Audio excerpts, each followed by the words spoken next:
郑凯文这俨然已经成为新一代的屠龙手哦。本季对战味全6场的先发4胜0败，对战的自责分率0.63，每局被上垒率0.74哦。43局的投球里头，只被打了23支安打，而且只掉了3分的自责分哦，非常恐怖的数据啊！连4周登板，对手刚好都是味全哦。能野的滚地球，江坤宇接头之后短包给陈伟汉，再转传一垒，结果是来得及 double play。这也是味全年轻打者的课题哦。郑凯文自己拦下来，抛给本垒这边，高宇杰延伸自己的手套哦，完成了接球动作，所以也形成了封杀。量好球之后，这个滑球掉中了打者刘基宏，回棒落空，遭到3振。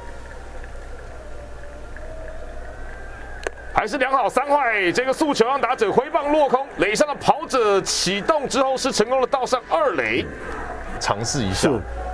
但时机点跟成功率绝对要注意啊！选择的年轻好手，最后这个打席遭到了郑凯文变化球掉中，回棒落空，遭到3振。